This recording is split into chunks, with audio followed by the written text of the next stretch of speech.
Parking জায়গা দেবো।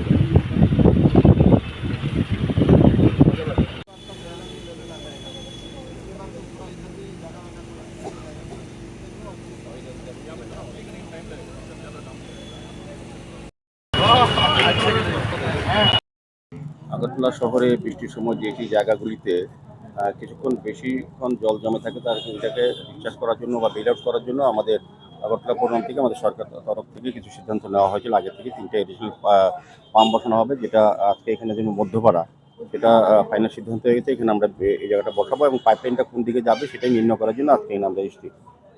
দ্বিতীয়ত আমাদের রামনগর 4 নম্বরে যেটা বসবে বাণিজ্য বালিকা বিদ্যালয়ের সামনে, সেটাও পাইপলাইনটা কোথায় দিয়ে যাবে এবং সেগুলিও দেখার জন্য আজকে নির্দিষ্ট করা হয়েছে, আমরা ফাইনাল করে দিয়েছি।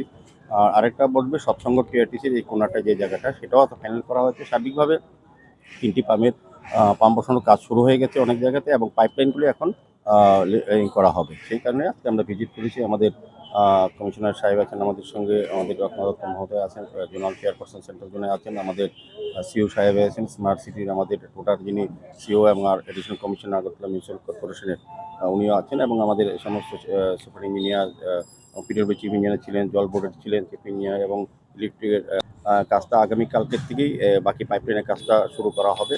সাইট ফাইনাল হয়ে গেছে, কোন দিকে যাবে এটাও ফাইনাল করা হয়েছে। তো সার্বিক আমি বলবো যে আগামী বর্ষার আগেই এই কাজগুলি যাতে সম্পন্ন করা যায়। এই বর্ষার সময় আমরা অনেকটা আমি লক্ষ্য করেছি কিছু কিছু যেমন শকুন্তলা রোডে কিছুক্ষণ জল থাকে, আমাদের টিআরটি সংলগ্ন সৎসঙ্গ আশ্রমের সামনে কালীবাড়িতে কিছুটা জল থাকে কিছুক্ষণ, 40 মিনিট থেকে প্রায় 1 ঘন্টা। এবং আমরা যে জায়গাগুলি জল থাকে সেগুলি যাতে দ্রুত নিষ্কাশন ব্যবস্থা উন্নত করা যায় সেই উদ্দেশ্যেই এই কাজগুলি